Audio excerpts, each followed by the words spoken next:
Madison Bay Marina in Dorchester County was quiet today, but 2 weeks ago it was a different story. I have a lot of questions, and I'd like some answers.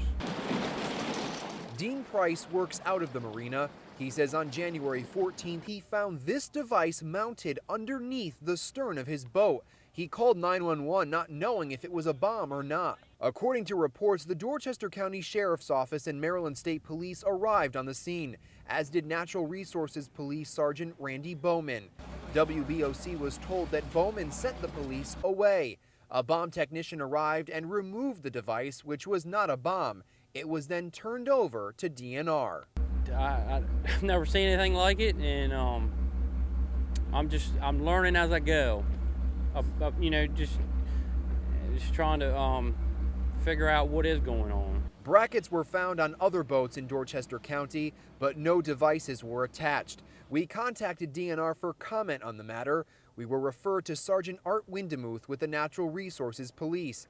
He told us, quote, "This is an ongoing investigation and we do not comment on ongoing investigations." For Price and other watermen, that's not the answer they're looking for. We're all kind of getting together to try to figure out what is going on and what needs to be done. Poaching has been dominating the headlines in recent weeks, especially after more than 25,000 pounds of rockfish was found in illegal gill nets in parts of the bay. Well, now there's talk in Annapolis. A bill may be introduced allowing for tracking devices to be put on the boats of all watermen to monitor what they're doing out on the water. That's a step too far, too far into a socialized big brother state where government's always looking out after you. Eastern Shore Senator Richard Colburn says he has not seen the bill yet and is keeping an eye out for it if it does appear. Meanwhile, many watermen say they're against the poaching that's going on, and at the end of the day, it's ruining their image. It is, and it's made all of us look bad. Gibby Dean is a waterman and president of the Chesapeake Bay Commercial Fishermen's Association. He says tracking devices for everyone is ridiculous. Putting more Natural Resources Police out on the water will help limit the amount of poaching taking place. We feel that a lot of these violations could be nipped right in the bud. 95% or more of them would be eliminated and prevented if we just had more police presence out there. After the illegal gill nets were found in parts of the bay, the striped bass fishery was shut down. Dean is now trying to get it opened again so watermen can go back to making a living.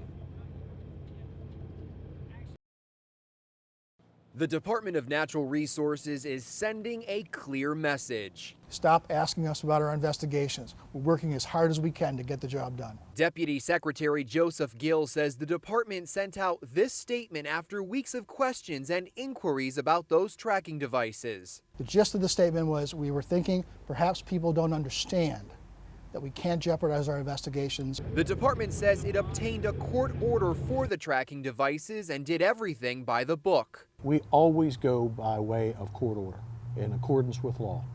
Bottom line, end of story.